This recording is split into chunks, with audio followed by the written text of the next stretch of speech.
This week, John Jamison, author of Disbelief, the third Emily Graham adventure, talks about the power of story and editing, both in writing and in life. To me, that's part of the power of a story. You can always edit the story. Whether it's a novel, a kid's book, or it's me, I can always edit that story. There's some real freedom in that. Welcome to Writer's Voices with Monica and Caroline. I'm your host, Monica Hadley, and with me is my mother and co-host, Caroline Kilborn. Oh, hello, everyone. Glad that you're joining us today. And perhaps when you're listening, it's not as blazing hot out as it is right now. We're recording this in July in Iowa in 65% humidity. Yeah, that's typical. And that's typical of Iowa. Now, you know, Mom, I'd always heard that the heat and humidity makes the corn grow. I was just going to say the same thing. But I just heard last week that actually the corn kind of breathing out is what causes the high humidity. I don't know if there's any truth to that or not, but somebody's blaming the corn. Okay, well, I guess you got to blame somebody or something. Yeah. Well, today we have with us J.B. Jamison, also known as John, also known as Pops. So we'll get into that a little bit. And he's here with his latest thriller, Disbelief, an Emily Graham book 3 of the Emily Graham series. And John Jamison is a lifelong believer in the power of stories, first as a pastor, then educator, creator of Centers for Innovation at multiple universities, director of a national game and simulation academic degree program, a consultant for e-learning and brand development. John has used the power of story to bring about serious change and have some fun in the process. John grew up in a small river town in Illinois and describes his childhood as kind of Tom Sawyerish with a blend of Wizard of Oz. John says, I grew up in a family of storytellers and liars, and I spent most of my time trying to figure out which was which. Welcome to Writer's Voices, John. Thank you very much, and thank you for a great reason to stay inside in the air conditioning today. Yeah, no kidding. So, did you ever figure out which were the storytellers and which were the liars, and does it actually make a difference? You know, it doesn't. I never did, because a good storyteller, as we all know, there's a blur. And you know, you use the phrase that I play with a lot, the power of story. It's an amazing thing. If you craft a really good story, truth is kind of subjective, maybe. You know, you can get away with a lot as a writer, so it's fun. That's a good point. And there's truth in the story in fiction, even when the literal details are not true. Absolutely. To me, if the story works, that's going to speak louder than anything I could try to say to anybody. So stories are powerful. I said they're fun. They're also dangerous. They're amazing things. Well, stories can change the way people think. Yes. Maybe more so than fact. Yeah, there's been lots of studies on this. You mentioned my background, and I spent a lot of time when I was a pastor. I spent a lot of time as a counselor. That was my primary thing, a pastoral counselor. I spent out of 23 years, probably 19 of that was sitting across from somebody or next to the hospital bed, whatever. And all the training, whatever. What I finally began to realize is, you know, if we're going to help someone, if I was going to be of use for anyone, I had to understand and connect with them and their story and help them figure out how they're going to edit that story. You know, maybe they lost a family member, lost a job, maybe their health is gone, and their story now that, you know, they've been very comfortable with, they've built it their entire life, they've been writing that story. Now, all of a sudden, that story's changed. And my role at that point was to help everybody, including myself, remember that we can always edit the story. You know, I was diagnosed terminal back in 1993, 94, and given 7 years to live at Mayo Clinic. And on the drive back home, I said, all right, I got a choice. I can accept this, that they've taken my story away from me, or I can rewrite what I thought the ending was. And stories have, if we can really create a story and hook it, it has the ability to get through a lot of the normal defenses we have. You know, that emotion kind of gets over those hurdles. And yeah, I'm not trying to get too deep here. No, I understand. I wonder. People, there's a lot of like media study now about how facts don't change people's minds because they discount them. And of course, it's worse than ever now with the whole. Oh, yeah, it's amazing.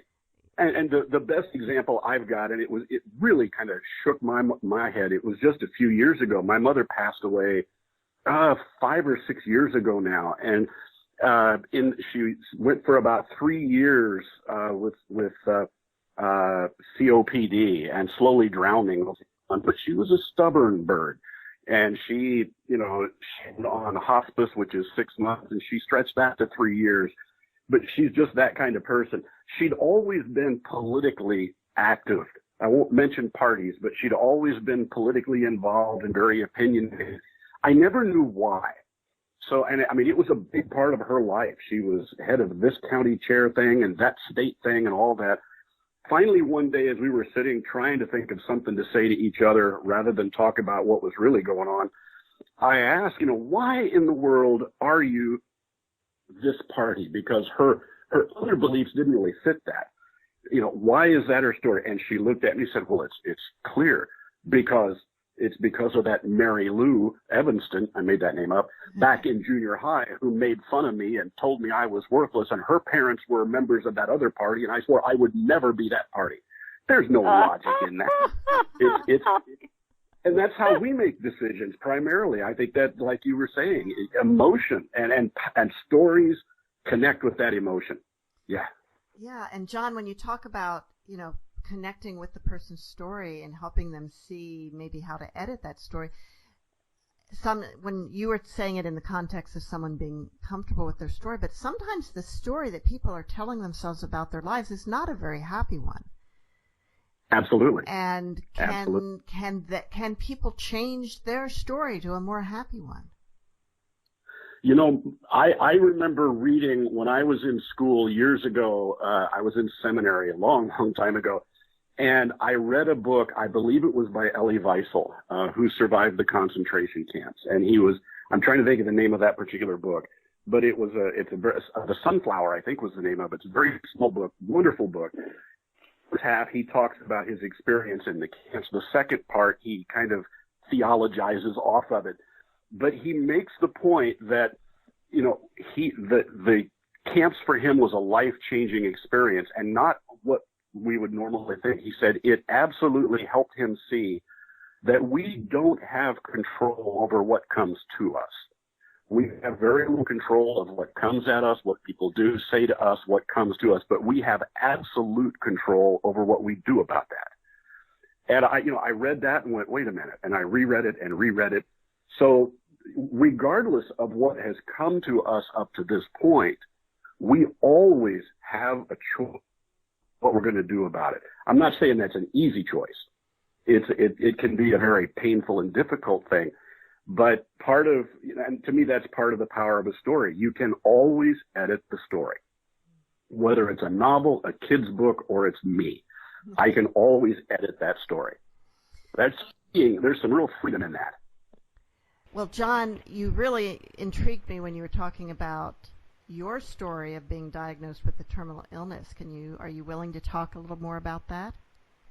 Oh, sure. That was it was one of those strange things that years ago when our daughter was, I guess she was 3 or 4 years old, we'd gone out to eat. We came home. My wife left to go to a meeting. I was at home with our daughter, and my lip was tingling a little bit, which I didn't think anything of. Within about 20 minutes, my face had swollen up. My throat was swelling shut. It was a mess. My wife got home, got me to the ER, and had to drive to another town. They gave me a big shot of epinephrine, which is some wild and crazy stuff. Woo! But they said, oh, it's something you ate, and we tried to track that down. A week later, had the same thing happen. Hadn't eaten anything. And over the next 3 or 4 years, about every 2 or 3 weeks, I'd have one of these things. Oh. And it could be, I could have eaten something or not. I'd eat something and have a reaction. I'd eat the same thing later and no reaction. I went to, I don't know how many doctors and experts and specialists in all around Illinois and Missouri, and I don't know where all we went. And on vacation, there's some great stuff. There's a book in here somewhere I'm going to write. We were on vacation in the Ozarks. Somebody said it was stress. We were on vacation, as unstressed as I can be. 2:00 in the morning, I wake up and I can't breathe. We find the hospital. We go in, and here's my face. The nurse at the ER at 2 in the morning looks at me and says, "You've been drinking. You fell downstairs. Admit it." And I can't breathe, Oh, Finally, they realized and got me in there. And we went through that so many times until finally we moved, and the family doctor I had there said, all right, enough is enough. And they sent me to Mayo's. They went through I spent 3 days taking every little test. I'd had allergy tests over and over and over and over. They did them again there. At the end of the 3 days, they took me in this little bitty doctor's office, and this doctor came in and sat down and browsed through my folder. And he said, well, John, we're 98% sure that what you have is something called mast cell disease. We could be 100% sure if we did a bone marrow test, but even if we were 100% sure, it wouldn't change anything, so we're not going to put you through that. And I said, okay, so mast cell disease. He said, yeah, mastocytosis. I said, okay, what do we do about it? Oh, nothing. It's going to kill you. that was the bedside manner. And I kind of sat there a minute. And I sat there a minute and said, what do you mean? He said, oh, it's going to kill you. One of three things. Either you're going to be somewhere and have one of these, and you're going to be too far away from the hospital and you're going to die on the way in. Or you're going to have one of these, and it's just going to happen so quick that even if you get to the hospital, there's going to be nothing you can do. Or you're going to live maybe 7 years, maybe 9 at the best, before this turns into mast cell leukemia, and there's nothing we can do about that, so it's going to kill you. And he got up and left. Whoa. So I sat there a minute and thought, you no good son. It made me mad. I didn't even really think about, what it meant other than what kind of a putz is this? I'd been a counselor. I'd worked in hospitals. I had clinical training in hospitals. And, this guy, if this is how, it just made me mad. And maybe that's what helped. I still hope and pray that I meet him again one of these days because I want to talk to him about his math and his behavior. But it's still there. It still goes on. I take antihistamine regularly, and it kind of controls it. The last major episode I had was 3 or 4 years ago. I woke up in the morning, and I couldn't breathe. It was gone. Pat, my wife, we got to the hospital, and it's classic. We walked in. It was 2:30 in the morning. This dear little old lady at the window said, well, have a seat. I need some information. And Pat said, he can't breathe. We need to get him in. Well, just a minute. He needs to sit down, and I'll get some. And so I sat in the chair. I couldn't breathe. I couldn't see. And she said, now, what's your date of birth? I went, ah. And she said, well, you're going to have to speak a little more plainly than that. Oh, and my wife, for heaven's sake. My wife's school teacher voice came out about that point. And I started sliding sideways off the chair, and the little old lady went, oh, well, maybe we'd better go ahead and get you back there. I mean, good grief. Wow. So do you... And then we spent 3 or 4 hours in the ER. They moved me into the ER, into a room, and all these practicing people came in. Pat kept telling him he needs epinephrine. They go, well, we got to do X-rays. And she said, no, he needs epinephrine. Well, it might be heart. It's not heart. Well, Finally, after me still lying there another 20 minutes, the doctor came in, looked at me and said, get him epinephrine, move him to room 1, and put a crash cart outside. You don't want to hear that. So that's all part of my story. And, I could be in the house today in this room with the lights out hiding because of all of that, but I'm in here just because it's hot today. That stuff's not going to define my story. So do you carry an EpiPen? Would that Oh, yeah. Yeah. Yeah, we've got EpiPens here. Fortunately, I've never had to use one. It's never hit that fast, that hard, but we carry them with us all the time. Just to be. Plus, I'm a beekeeper, so I have them around just for that too. I haven't been allergic to bees, but that can change. So. Oh my. Yeah. So you've been living with this for 20-some years? The diagnosis there was in 1993, but the first time it happened was 1982 or 3, the first episode. Whoa. So what's it, 80 to 90, 30 plus, almost 40 years. Yeah. Wow. Wow. Wow. Well, keep on keeping on. And we've met some wonderful people in the process. We've met some real idiots in the process. But you know what? I think what I'm really appreciative for out of all of that is it's really helped me understand, because I was still doing counseling and stuff during a lot of it, really helped me understand this feeling of, it's out of control. My life is out of control. There was nothing, I spent 10 or 12 years with this happening every 2 to 3 weeks, and nobody knew what it was. Every specialist said it was something else. They put me on this meds, and it didn't do anything. They did this and that. And you spend 10 years with all of that, and you want to go hide somewhere.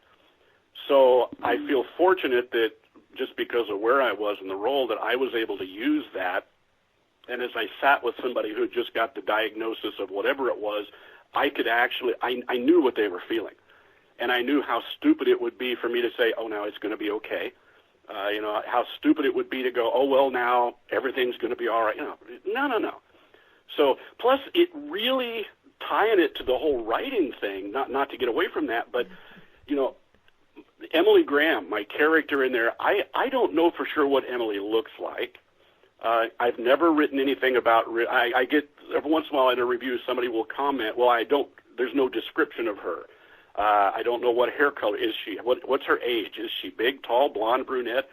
I don't know, but I know Emily. I know inside.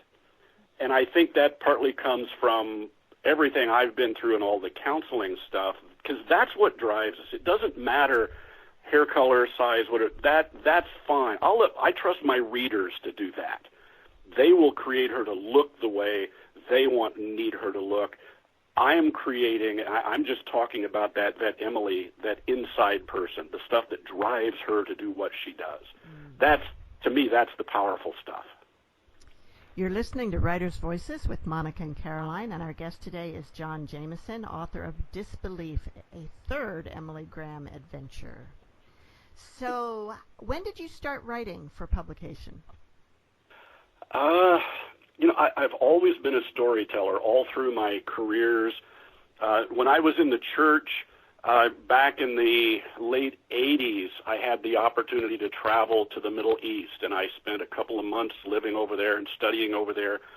When I came back, I was asked by Abingdon Press to write some chapters for a book they were doing, stories about the Old Testament based on what we know about it since I'd been over there. So that was my first thing I was asked to do. I wrote some other bits and pieces here and there. I was approached by CSS Publishing in Ohio if I would write a collection of some of my story sermons, because everything I did was story. And I'm now, my fourth book with them comes out next month, I think, and the manuscript for the fifth, I've got to get to them in October. So I've done those types of things that I was asked to do, but I didn't write my stuff until I was 65. That's when I wrote the first Emily Graham novel and the first child's book. Everything before that I was asked to do. I always wanted to write something, but I didn't think I could. All those things. So what was it about turning 65 that made that the turning point for you? Well, it was 65, but what the turning point was. The first Emily Graham book I wrote was called Disruption. And the idea for that book I came up with probably 39 years ago. My dad was a riverboat captain. Most of my dad's side of the family worked on the river, drove the big towboats up and down the Mississippi, Illinois, Ohio rivers. I was one of the few that didn't go that way. That was Dad's decision. But I had this idea. Something crossed my mind. What would happen if a towboat got hijacked? And I told Dad that 40-some years ago. He said, that's the dumbest thing I've ever heard in my life. That could never happen. Forget it. So I did. 4 years ago, a little over 3 years ago, Dad and I were sitting in an airport. He had dementia. We had been dealing with that for 6 or 7 months. He had gotten an infection. It turned into hospital dementia, which then progressed.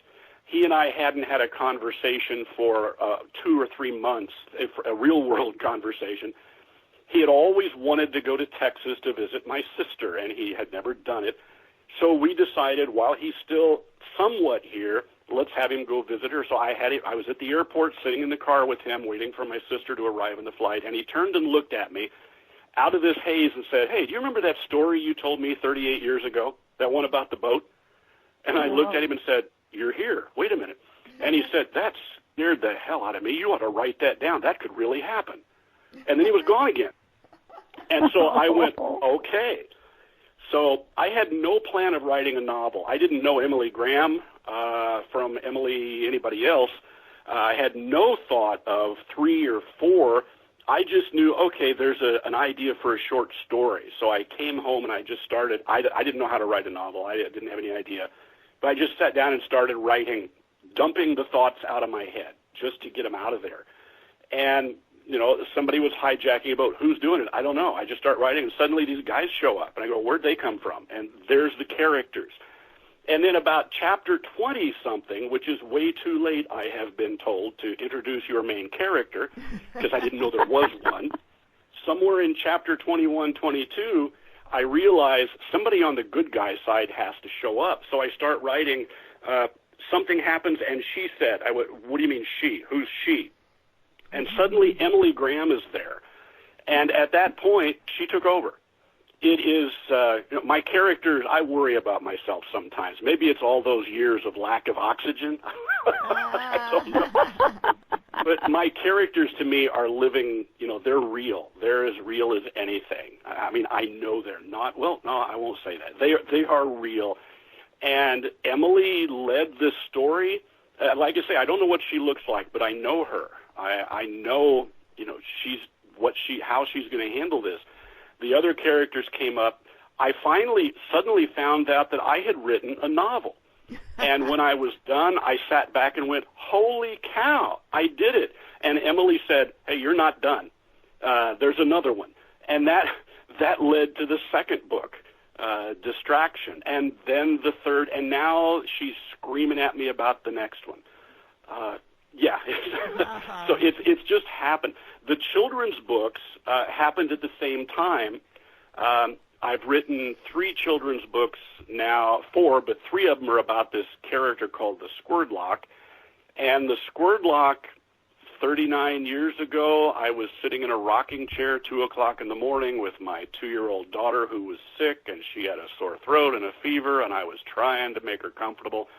We started humming and made up a song about this creature. I wish I had a Squirdlock, a funny-looking dog, ears like an elephant, nose like a hog. And we talked about it and joked about it, and ever since then, anytime somebody in the family did something stupid, we go, oh, you Squirdlock, you. Well, 3 years ago, my granddaughter, who was 4, I think, at the time, said, Papa, what does the Squirdlock look like? So we got a piece of paper, and I started drawing. I have no idea. Let's see, ears like an elephant, okay, nose like a hog. Drew this thing, and when I was finished, we looked at it, and the Squirdlock said, so where's my shoes? So we added shoes to it, and the Squirdlock said, what, no color? So Emily went in the other room. My granddaughter came back with her crayons. We added color, and then the Squirdlock said, so now you're going to write the book or what? And that was the beginning of the first Squirdlock book. It's, I don't know how it happens. I don't know. But that's when it happened. So how many Squirdlock books are there? There are 3 right now. The third one just came out in May, Never Take the Squirdlock to the Doctor. There are, I don't know how many more, but there are 11 more on the list right now. We're actually working on a Squirdlock stuffy we've been asked to put together. We're looking at some animation stuff for this character. The Squirdlock is is kind of the forever, maybe 4 or 5-year-old. I don't know. That it's got that same, almost the same attitude that Emily Graham has. It's just, I wonder what would happen if. And the last book, Never Take the Squirt Lock to the Doctor. Well, the squirt lock went with her to the doctor, and every time the doctor did something, the squirt lock had to try that, and it leads to all kinds. It's the idea of the whole point for the children's books. Again, it's that power of story. I've watched my grandkids, and they've always loved to read. They've loved books. As I've watched them get older and going to school, they have to read there, but now everything they read, they have to take a test on. They have to read a certain number to make sure they get their name far enough up on that board on the wall that they get to go to the pizza party. That's fine. I'm not against all that. But something is lost in that. There's that, they're reading because of something external rather than reading because of what that story is doing inside them. The Squirt Lock books, my kids' books, are there just to get in the imagination, to ask what if, to imagine if. There are a lot of great kids' books about wizards and dragons and all this kind of stuff, which are wonderful things, but I want kids imagining, what could I actually do? Just imagine if. And so there's no moral to them. There's no lesson to them. They're basically what I tell people, especially the parents and grandparents, the Squirt Lock books are a great excuse to curl up on the sofa with your favorite early reader or listener and just have some fun together. It's to use that power of story to imagine and dream.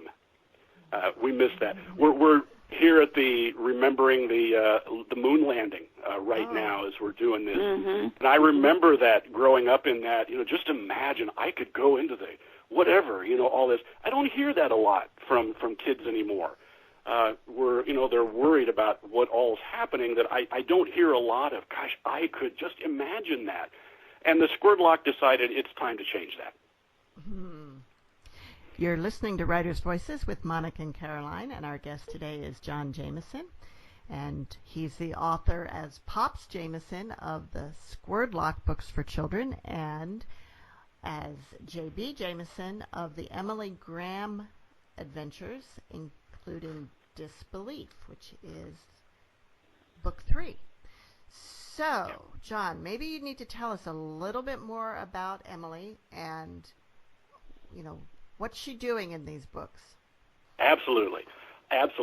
Well, like I said, the origination of Emily was a story I came up with about what would happen if a towboat was hijacked. And for those who aren't familiar with them, these are these, they can be a half-mile long. They can be as wide as two football fields or more. They've got 15,000 horsepower pushing these huge boats up and down the river. They are there constantly. They're up and down the rivers. They go through the hearts of major cities, and they've got these huge barges filled with, grain, with oil, with anything. And what would happen if, and I wasn't even sure what that meant. Emily Graham, so in the first book, a towboat is hijacked, and the people who hijack it have a frighteningly real plan that they're carrying out. I talked with towboat companies. I talked with folks in the FBI, the nuclear regulatory folks, just to find out, first of all, am I going to be giving people any ideas? And they said, no, those ideas are already out there. Go ahead and write it so people are aware. And so, it's there. And I needed a hero to come in at some point. I had no idea. And Emily Graham shows up. Emily is a female FBI agent. At the beginning, she's in New Orleans because it's close to the river. It's not where she wanted to go, but that's where she's at. Emily is, I can't physically describe her. I could make something up, but I honestly don't know. But she's a lot like us. She's passionate about her work, but she also has a father who was a towboat captain who has dementia, and she just lost her mother. She's got that internal story she is trying to balance with what has been thrown at her on the outside. And because, again, I think that's the part that really intrigues me the most. We're all doing that. I'm a part of that generation that whatever else I'm doing, I've been experiencing that Oreo thing. I've got elderly parents now that I'm having to take care of, and or did until a year ago. And on the other end, I've got a daughter and family who need our help. It's that caught in between. How do we do this? And then parents with dementia, all that. So that's what fascinates me. But the story goes through. Emily overcomes with the help of some friends. Book 2 is we'll call it a sequel. It's a totally different story. You don't have to read them in order, but you really ought to, because Emily grows. She changes as this goes on, because that's important, I think. Book 2, Emily's still in New Orleans, kind of. Dad is still kind of around, and another group tries something. The seed for this story came from, I was reading one day, just browsing the internet, and I stumbled across a little article about something in St. Louis, Missouri. There's a landfill out on the west side of St. Louis, Missouri. That's all I'll say at this point. Westlake Landfill. Anybody listening, check it out. But when I read the article, I went, you've got to be kidding. That really exists? Holy cow, why aren't we talking about that? And Emily said, well, I'm going to talk about it. And that became the core of the second book. That plus it deals with some hacking stuff, which I was amazed to find out of what's feasible there. And Emily, again, is put in the middle of this, but her life still is, it's that whole thing. And in the third book is, she is taking another step in her life. Things have changed dramatically for her. And she's faced with something that to me is more terrifying than all of it. Part of the idea of the third book, I think I can say without giving too much away, is there is a group in leadership of the government, and this was before our current stuff, whose goal is to change the way this country really works. That's their goal. Kind of playing with that idea. And then I came across an article about a real-world senator. I won't say where he's from, and an article he actually printed and published about it's the biblical law for waging war. And he put it out there as the model for how to wage war against the country. I looked at that and said, somebody made this up, but then he admits it. He said, well, I didn't do it specifically to do the country, but yeah, it's biblical. I'm going, gracious me. And that's when Emily said, all right, I got this. And so the three stories, Emily is the driving character. She is a living, breathing thing. And the story, I read a lot of stories that I love old-time radio, the old mysteries and stuff. The one flaw in them to me is if I'm listening to one, every episode is a new story, but the character's about the same. What happens in one doesn't seem to carry over. Emily carries the scars of every chapter of every book she's in, but she adapts. She edits her story. She continues, and instead of hiding in a room, she gets bolder and stronger, and I admire that. Well, it does seem like you and Emily have some things in common. The father, tugboat captain, the dealing with the aging parents, father with dementia. So are there things in your personality that are similar also? I think she's a little gutsier than I am, and there was never, I've been aware of that, and it's been pointed out to me, there was never an intentional thing to, somebody said, so your books are like your therapy. I went, well, not intentionally, no, but again, I think it's in that type of situation where she's put, it's what would happen to someone who's put in a situation. And yeah, I had both of my parents dealt with dementia. My wife's mother is dealing with that now. But I'm one of a million who are in exactly the same position. So it's not just me. Somebody once said, write about what you know. And I think that's a big part of it. It's the world I can relate to. It's a world that I understand. And probably too, there may be some, unconscious therapy going on in there. I haven't really bought that yet, but It could be. Emily, for anybody who's experienced this kind of thing, Emily kind of gives us that, yeah, there's hope. You can do this. Well, John, why don't you read a little bit from Disbelief? Okay. All right. I thought maybe the place to start, it just seems to make sense, is chapter 1. I'll set the stage just a bit.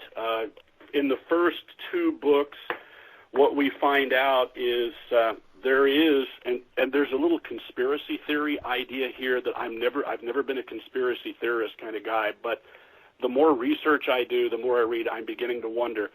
But there's this guy called Baron Van Hollings who has been a part of a group that has been giving Emily fits and doing some things. Book 3, Disbelief, starts out this way. Put that gun away and get the hell out of my meeting. I'm sorry, Mr. Van Hollings, but you need to come with us, please. What? Can't you see I'm in the middle of something here? Why are you? You need to come with us, sir, now. The head of security took the papers from Van Hollings' hand as 2 other men grasped Van Hollings' shoulders. Now, look, I'm not going anywhere until someone, Baron Van Hollings felt his feet leave the floor as the 4 of them moved toward the door. 4 more men were waiting in the hallway. Van Hollings noted that each of the men held a weapon. Would someone tell me what the hell this is about? Van Hollings said. I'll explain when we get you to safety. Please just keep moving, sir. Van Hollings was quiet as he was moved down the hallway to the elevator, down to the basement and the vehicle waiting at the alley entrance. He was placed in the rear seat between 2 large men with guns drawn and looks on their faces that told him enough to just go along and let them do their jobs. He noticed a second car in front of him and a third trailing behind, each filled with armed and serious-looking men. No one spoke until they arrived at Van Hollings' home and led Van Hollings to the windowless library that had been designated as a safe room. Moments later, another group of guards escorted Mrs. Van Hollings into the room. Baron, what is this all about? Mrs. Van Hollings said. I have no idea, Van Hollings said as he turned to look at Raoul Wythe, his chief of security, and the man who had interrupted his meeting at the office. Wythe nodded to his security team, and each of them left the room to take their positions to fully secure the Van Hollings home. You'll be safe here, sir, Raoul said. I'm sorry for the inconvenience. What is going on? Van Hollings said. We're still assessing that, sir. All we know at this time is that Levi Herzig was found in his office, apparently shot. Oh, my God, Mrs. Van Hollings said. Shot? When? By whom? We don't know that, sir, but it looks professional. That's why we had to take the steps we've taken here, sir. The others, Van Hollings said. What about Ghazi, Shurin, and the rest? We don't have intel on them yet, sir. We'll stay locked down until we do have that and understand just what is actually going on, if this is just an isolated incident or something more. In the meantime, you and Mrs. Van Hollings will be secure here. Thank you, Raoul, Mrs. Van Hollings said. Yes, Van Hollings nodded. Thank you, Raoul. I'm sorry if I caused you any trouble. You were just doing the job I pay you to do. No problem, sir. I need to go and do more of that job right now. I'll come back when I have more information. In the meantime, make yourselves as comfortable as you can. Thank you, Raoul, Van Hollings said as he sat on a cushioned sofa near the fireplace. Silence. I think I need a drink, Mrs. Van Hollings said. How about you, dear? Yes, something strong. She handed him a glass and sat next to him on the sofa. They both drank. What the hell is going on? Van Hollings said. Who is behind this? They watched the fire in the fireplace. Mrs. Van Hollings tucked her feet, curling up on the couch like a ball. There's no reason to be concerned, Van Hollings said. Raoul is the best there is. Oh, I'm not concerned, Mrs. Van Hollings said. He looked at her as they sipped from their drinks. You have always been the brave one, haven't you? Van Hollings said. Even when times have been difficult. Silence. I don't. Van Hollings said. I don't Something is, dear. Mrs. Van Hollings said. Are you all right? Van Hollings looked at his wife, though she was growing blurry. Through the haze, he saw what looked like a smile on her face, her very calm, smiling face. What's wrong, Baron, dear? What did you?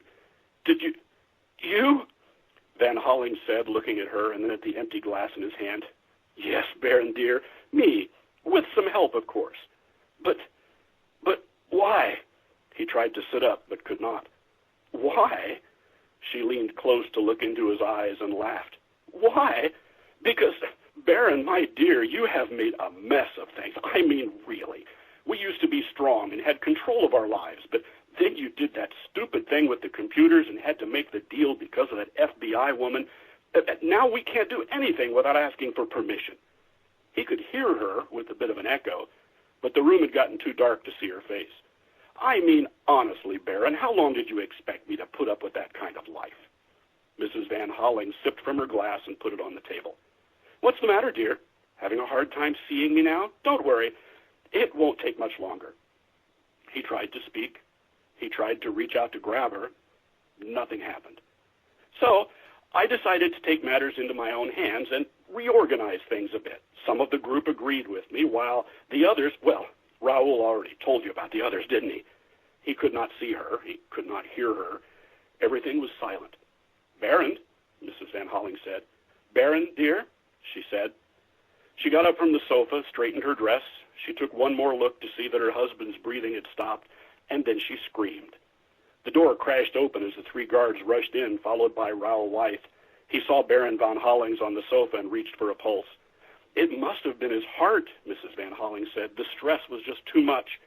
Wyeth shouted to the guards, "Get the doctor, seal the room, no one in or out until I say so. Go!" The room emptied, leaving Wyeth, Mrs. Van Hollings, and the late Baron Van Hollings. Mrs. Van Hollings reached down to take the glass from her husband's hand and handed it to Wyeth. "That went well," she said. Wyeth placed the empty glass in his pocket as Mrs. Van Hollings placed a new glass in her husband's hand. "Yes, ma'am," Wyeth said. "And the rest is going to schedule?" "Yes, Mrs. Van Hollings. The meeting with the others is in 1 hour." Mrs. Van Hollings moved to the door. She paused and turned to look at her husband. "Pity," she said as she walked out the door. Yeah, that right away. I mean, talk about a page turner. Right? I appreciate that. That's the goal. That to me is the goal. I bore easily, so things need to keep moving. I know people like that. I've met, a Mrs. Wyeth. I think we probably all have. These are very real people. Yeah. Now, there's this a reference in here and throughout the book to a deal that was made with Yes. Emily, but I wasn't ever really clear on what that was, and I'm imagining that if I'd read the earlier books, I would have a better understanding of that. Exactly. That's why when somebody says, "Do I have to read them in order?" Well, there are 3 different stories, so they do, they are 3 independent, but those are threads. At the beginning at the end of the towboat situation, Emily discovers it wasn't as simple as what they thought. The thought was there was just this group of radicals that did this, but all through it, how could one group do what they did? And then in book 2, it becomes more clear as to what's actually going on here. And this whole idea, I used it before I saw it in the paper, that a lot of what we see going on is just distraction. It's just a distraction to keep us from paying attention to what's really going on. And I'm not trying to go political here. That's not my point. This is global. And this is where I can say I've never been a conspiracy theorist kind of guy, but boy, I wonder, we look globally today at all of the things happening and the common threads that go through it. And in my mind, that always goes, what if? You begin to wonder, what if there is some bodies somewhere who are above all of this? It's not the 1%er. These are the people that create the 1%ers to do the distracting. There's this group that's a global group that are just seeing that all of us are so busy with all of this stuff and worrying about things like, was the Apollo thing real or false? Is there an Area 51? Arguing over social issues and arguing over theology and so forth. They keep us busy doing that, so we're not really paying attention to what they're wanting to do. I'm not saying that exists, but boy, it does in my book. Well, another thing we're wondering if it exists is that one of the groups in Disbelief uses a weapon that seems like it's out of sci-fi. We hope it's sci-fi. Yeah. But is there some real thing that you're modeling that after? Absolutely. Absolutely. One of the places I do a lot of research as I'm writing and before, and I did a lot of research on that type of weapon. It was the same in book 2 with what they did there, but in Disbelief, absolutely, those types of weapons exist. They are, the things you read about in the normal news and the normal research.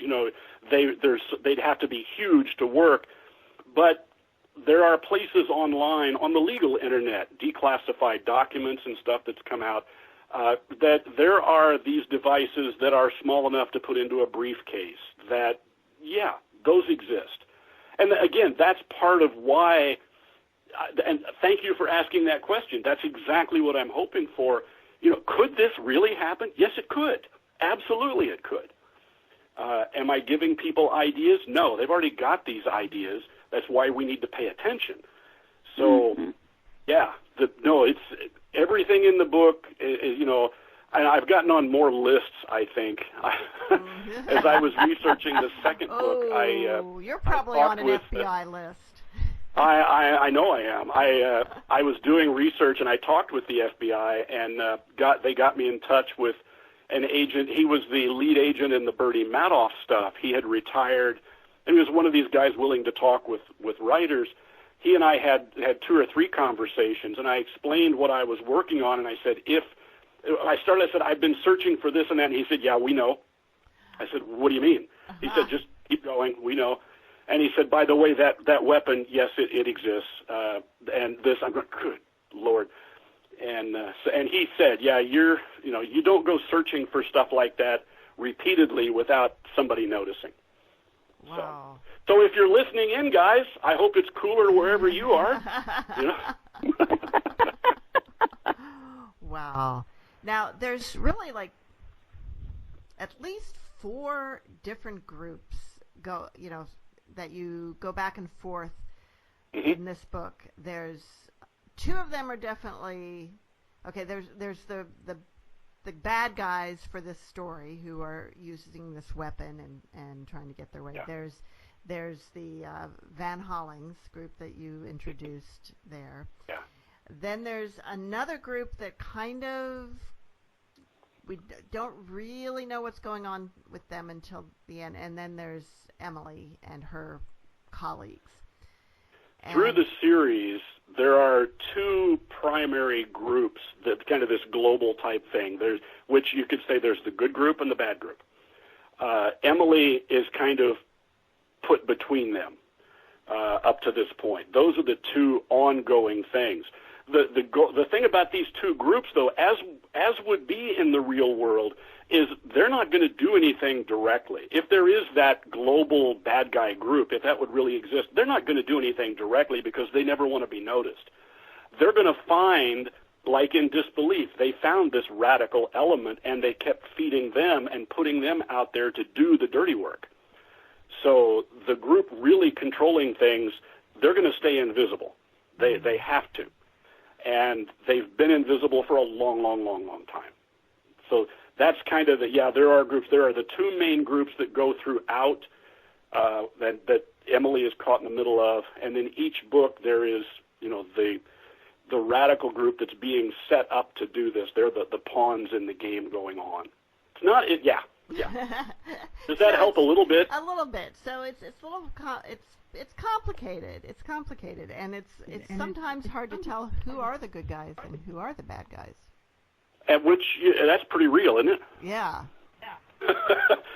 and part of that I will fully admit is intentional.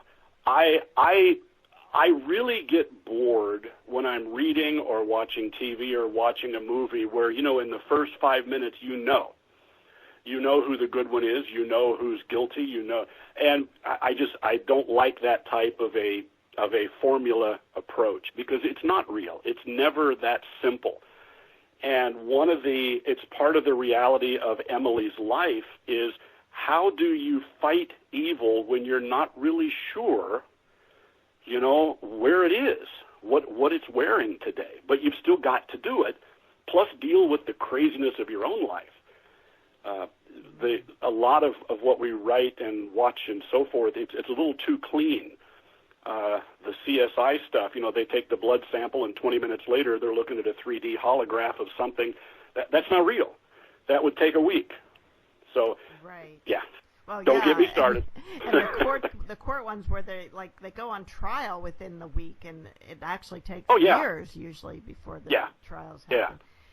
Yeah. So it's been tough, and I've really struggled with it at times because I want to create that type of tension, and I want the reader to sometimes sit there and go, huh?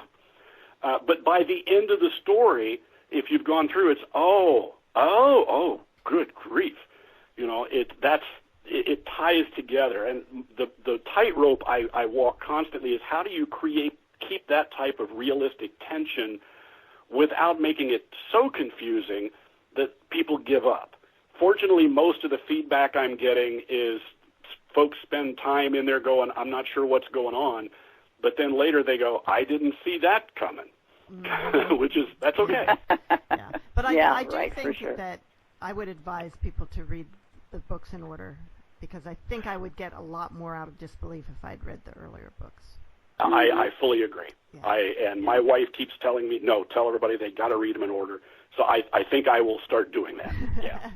to get to really understand and to really appreciate Emily Graham and the folks who are working with her, to really understand that and why she is who she is in Disbelief, you need to start at the beginning. You're listening to Writers' Voices with Monica and Caroline, and our guest today is John Jamison, author of Disbelief, the third Emily Graham book. John, it says that this is published by Learning, Inc. Can you tell us a little bit about that? Learning is a company that my wife and I started 10 years ago, I think. After being in the church and using story and all that, I changed careers and went into education.